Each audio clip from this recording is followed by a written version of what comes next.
Miarahabantsika rehetra amin'ny anaran'i Joshua. Ao anatin'izao fotoana izao a. Bonsoir à tous. Ao anatin'izao fotoana izao dia tena misaotra ny Tompo tokoa satria manana fotoana ifampaherezana isika.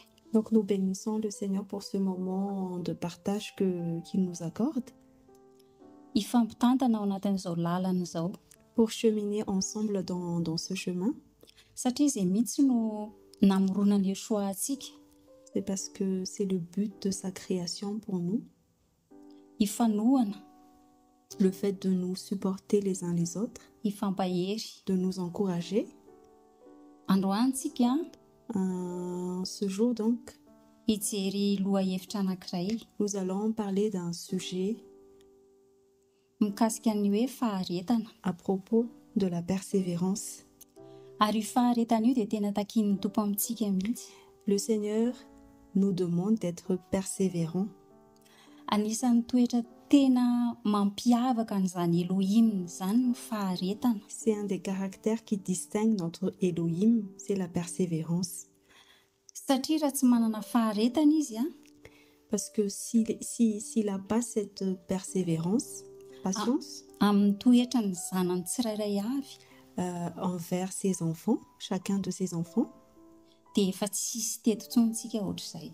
C'est-à-dire qu'on ne sait plus où est-ce que nous en sommes en ce moment sans sa persévérance envers nous. Andray andeha nitsoratra masina isika. Donc nous allons prendre un passage.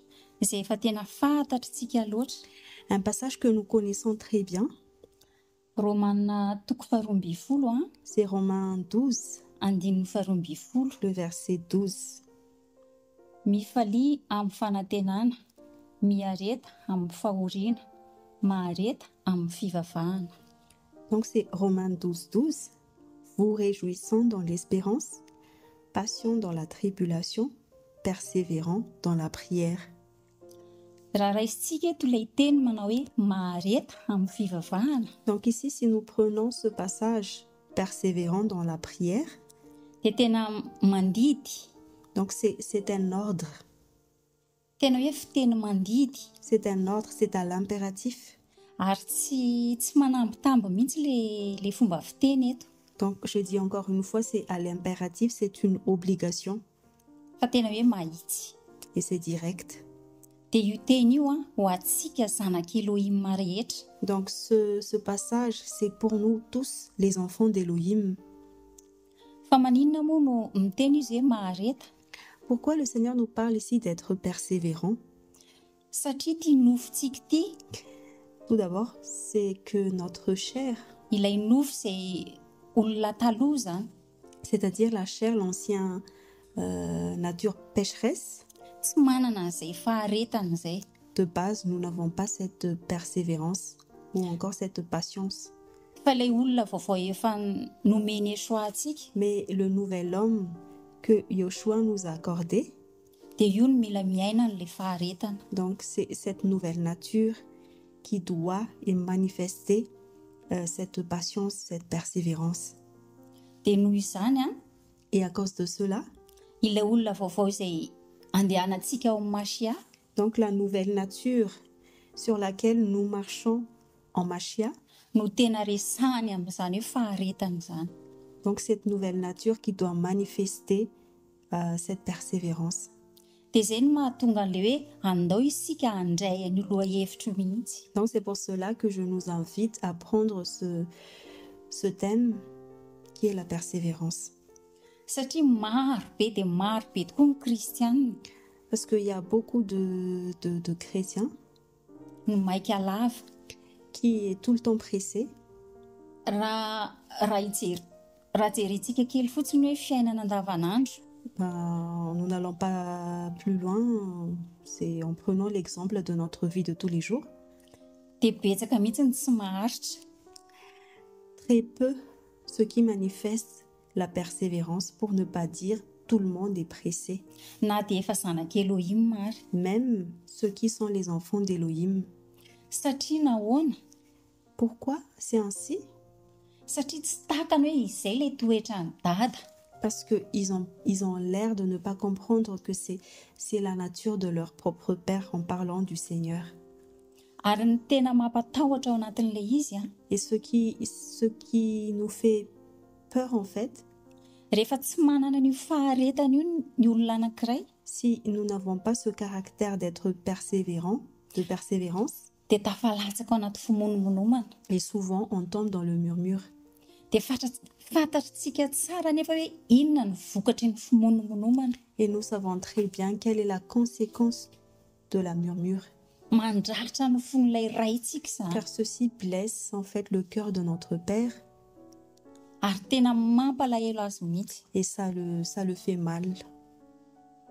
Raha isika ray aman-dreny, Si nous, en tant que parents, rehefa miaraka amin'ny zanakitsika, quand nous sommes avec nos propres enfants, ka misy fotoana ireo zaza ireo mandodona antsika, et souvent quand ils nous pressent, dia ohatrany ahoana ny fandraisantsika n'iny toetra ny zanakitsika comment iny? nous allons réagir?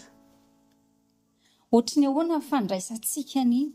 Comment nous allons prendre, quelle est notre réaction vis-à-vis de ce comportement, de ces comportements de nos enfants? Mety hanafotoana, C'est sûr que ça va nous attrister. ao koa nefa mora mandray an'izay toetra ny zaza izay.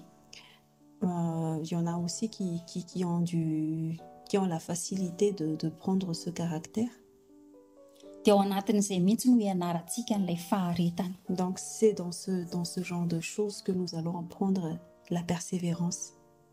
Andao tsarotsika foana hoe Souvenons-nous toujours rehefa tsy manana izay faharetana izay que lorsque nous n'avons pas cette persévérance, cette patience amin'ny toe-javatra ray izay hitondran'ny tompo anahy, devant une circonstance que le Seigneur m'emmène, dia mandratra ny fony. cela blesse le cœur du Père. Ary tena mandratra. Encore une fois, je dis, ça blesse son cœur. Ny tena mahafinaritra indrindra nefa dia izao. Ce qui est merveilleux en tout cas, Io raitsika io notre Père, tena manana faharetana be amintsika. c'est le plus patient. Il a cette patience envers nous. Ary tokony hisoratsika azy amin'ny mandrakariva. D'ailleurs, nous devons le bénir tous les jours, à tout moment, Satria izany no mbola hanomezany antsika tombonandro raison pour laquelle il nous accorde chaque jour ahafahantsika miaina ohatr'izao, afin de marcher, ahafahantsika mitombo ny fahalalana afin miaraka aminy. de le connaître, de grandir en lui. Anisan'ny toetra takian'ny tompo amintsika ihany koa Donc, ça fait partie des caractères qu'il nous demande. le hoe maharitra ao anatin'ny hoe fivavahana. Donc, c'est surtout persévérer dans la prière. Izay mihitsy satria matetika Car souvent, rehefa misy toe-javatra iray hoentintsika ambavaka, souvent quand on a un sujet de prière, rehefa mandeha entsika donc nous continuons notre marche dia toa reraka miandry ilay valombavaka. et on est fatigué d'attendre l'exaucement de notre prière. Kanefa ny teniny Cependant, izay vakitsika teo dia milaza hoe mahareta. sa parole nous ordonne à être persévérants. Dia izay faharetana ao anatin'izay vavaka izay misy koa ny tena takian'ny tompo amintsika. Donc le Seigneur insiste à ce que nous soyons persévérants dans la prière. Satria io vavaka io Car la prière, tsy vitany hoe indray mandeha na indroatsika no miresaka amin'ny tompo dia miandry an'ilay valombavaka. il ne s'agit pas de parler une ou deux fois et nous attendons l'exaucement, Fa izy amin'ny mahatsitohana azy car à cause de sa souveraineté, dia manao izay tiany atao il fait ce qu'il veut. ary ao anatin'izay izy hoe manao izay tiany atao izay, Et dans cette souveraineté, ao ny amboleny an'ilay toetra hoe maharitra ty c'est anatintsika dans tsirairay cela avy. qu'il inculque en nous ce caractère de persévérance. Dia tia hampahery anao hoe Donc je tiens encore à nous encourager. Na oviana ianao no nangataka nitondra ambavaka na toe-javatra anankiray. Donc peu importe quand est-ce que tu as demandé quelque chose, Dia aleo tsy maikamaika. ne soyons pas pressés, Tena hoe miandry. soyons patients, soyons persévérants, Miandry amin'ny faharetana. soyons patients, Fa izy ray car c'est notre Père. mahalala izay mahasoso mahatsara Il ny connaît zanany. il connaît en fait ce qui nous fait du bien, ce qui est pour notre bien. Paoly apôstôly L'apôtre Paul, ao amin'ny Koritianina faharoa toko fahaenina dans 2 Corinthiens chapitre 6, Koritianina faharoa toko fahaenina 2 Corinthiens chapitre 6, andininy fahaefatra le verset 4, dia niteny mihitsy izy hoe fa amin'ny zavatra rehetra dia mampiseho ny tenanay ho mpanompony Elohim izahay dia amin'ny faharetana be, amin'ny fahoriana, amin'ny fahaterena, amin'ny fahantrana. mais en toute chose, nous rendons nous-mêmes recommandables comme serviteurs d'Élohim dans une grande persévérance, dans les tribulations, dans les difficultés, dans les affreuses calamités. Tena lesona be ho antsika mihitsy ty tantara amin'ny Paoly apôstôly ity. Donc ici, on tire vraiment un leçon, Satria raha niteny izy hoe faharetana dia tsy niteny hoe faharetana kely fa tena hoe faharetana be amin'ireo tohizany ao aorian'ireo ny tohiny hoe fahoriana, fahaterena, fahantrana. car ici, en fait, il parle d'être persévérant et avoir une grande persévérance dans les tribulations, dans les difficultés, dans les affreuses calamités. Ao anatin'io faharetana io zany Donc, dans cette persévérance, mety misy zavatra tena tsy mahafinaritra mihitsy. donc sûrement il y a quelque chose qui ne nous plaît pas, Fa ny finoantsika nefany mais à cause de notre foi, miaraka amintsika eo foana ilay Yoshua Masia Yoshua est avec nous ary tsy manadino izy, dans ce que nous traversons et il ne nous oublie pas. tsy mandao izy, Il ne nous laisse pas tout seuls, fa mampiseho an'ireny zavatra rehetrarehetra ireny izy mba aniry, mba hitoetra ty anatintsika izay hoe faharetana izay. donc il laisse encore passer toutes ces choses-là afin que ce caractère, donc c'est-à-dire la persévérance, soit en nous. Anisan'ny tena mampahery koa ao anatin'izany Et ce qui nous encourage également, maharitra amintsika izy rehefa mbola tsy manana ny toetra takiny io tsika.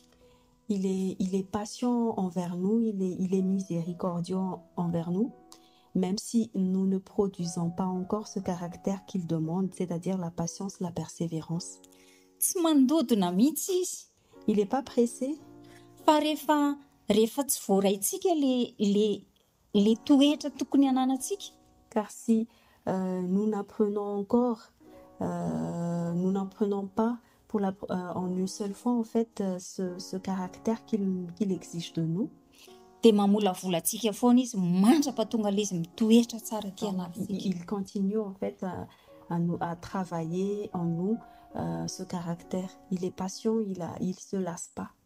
Noho izany Par conséquent, tena mila manana ny faharetana io tsika. nous devons avoir ce caractère, la persévérance. Satria izay ny toetra ny raintsika. Persévérant parce que c'est la nature de notre Père.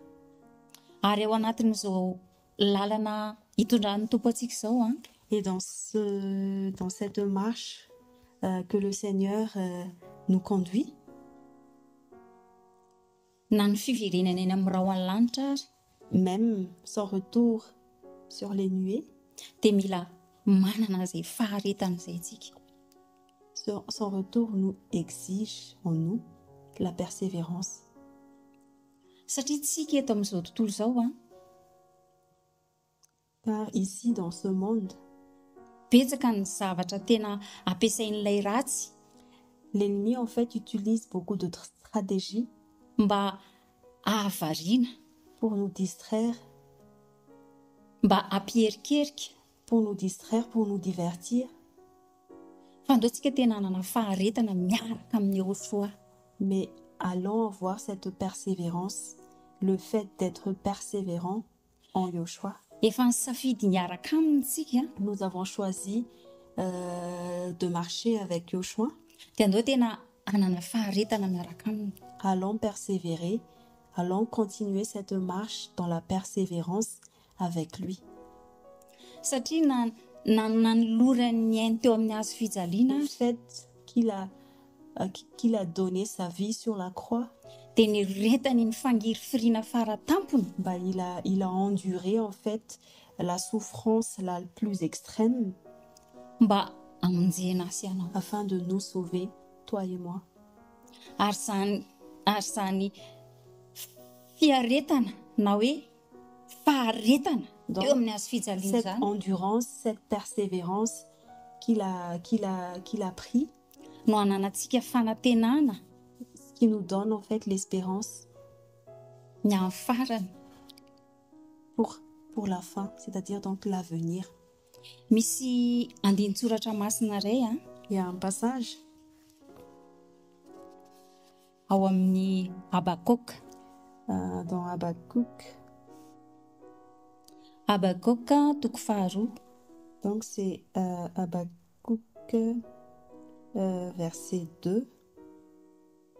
andininy fahatelo. Habakkuk verset 2, chapitre 2 verset 3. Fa ny fahitana dia mbola ho amin'ny fotoan'andro ary ilaza ny farany izy ka tsy andaingy, na dia mitaredretra azy izy dia andraso ihany, fa ho avy tokoa izy ka tsy hitaredretra. Donc je rectifie, c'est Habakkuk chapitre 2 le verset 3 qui dit « Car la vision est encore pour le temps fixé, et elle parle de ce qui arrivera à la fin, et elle ne mentira pas. Si elle tarde, attends-la, car elle viendra et elle ne tardera pas. » Hitanareo zao fa tena mampianatra antsika mihitsy ilay andinitsoratra masina. Donc ce passage nous enseigne, nous interpelle, Andraso ihany ozy izy, nous interpelle à attendre. andraso ihany ozy izy fa na dia mitaredretra ary izy dia ho avy ihany tokoa amin'ny fotoanany. Car même si le Seigneur tarde, il viendra en son temps. Mampahery be zany andinitsoratra masina zany Donc ce passage nous encourage énormément satria mampitombo amin'ilay faharetana ty anatintsika tsirairay avy. car ce passage augmente en nous la patience, la persévérance. Fa za miteny anao fa tsy moramora zany hoe miandry maharitra zany. Ça, je peux nous confirmer que être patient, avoir la persévérance, c'est pas facile du tout. Fa rehefa tsapanao Mais quand tu as dans ton cœur, hoe tsy manary anao mihitsy izy ao anatin'ny fotoana iandrasanao io, quand tu as dans ton cœur, quand tu as l'assurance dans ton cœur que le Seigneur ne t'abandonne pas durant cette attente, dia hitombo ilay fanantenana, ton espérance va augmenter, hitombo ilay faharetana, ta patience va augmenter. ary lasa fifaliana ao anao indray raha miandry azy. Donc ça va être une joie pour toi de l'attendre, d'attendre ses promesses. Dia mihina hoe isika tsirairay avy Et j'espère que chacun de nous, izay miara-dia amin'ny Yehoshua Masia, chacun de nous, nous qui cheminons donc avec Yoshua, dia samy ahatakatra nous aurons la grâce, la capacité de comprendre fa manana an'izay toetra maharitra izay izy, que Yoshua a ce caractère de persévérance dia tokony anana hiaina amin'izay toetra izay koa isika. et que nous en tant que son enfant, ses enfants, ses disciples, nous devons avoir ce caractère comme lui-même. Mandra-piverina any amin'ny raha ho any lanitra Jusqu'à son retour. dia hiaina amin'izay faharetana izay isika. Donc nous allons vivre dans cette persévérance amin'ny fifandraisantsika aminy, dans notre relation avec lui, amin'ny fiarahana aminy isan'andro dans mihitsy, notre marche quotidienne. ary tsy ho ao anatintsika mihitsy zany hoe ho maikamaika zany. Donc nous n'allons plus être pressés, impatients, Fa raha vao ao anatin'izay isika car si jamais nous tombons dans l'impatience, dia mety ho diso lalana. ça peut arriver d'être égaré. Dia misy manantena hoe andraisantsika lesona zany rehetrarehetra zany. Donc je crois et j'espère que nous allons tirer une leçon Ary ny fanahy masina et que l'Esprit Saint hanome hery, nous accorde la force, hanome tolo-tsaina, nous accorde l'intelligence, hanome fahendrena la sagesse, ahafahantsika miaina afin de vivre, ao anatin'izay faharetana afin izay. de vivre et de pratiquer, d'être persévérant. Dia amin'ny anarany Yoshua Masia Donc c'est vraiment en son nom, Yoshua Mashiach, ho tanteraka amintsika tsirairay avy anie izany teny izany. que cette parole s'accomplisse dans nos vies. Amen. Amen.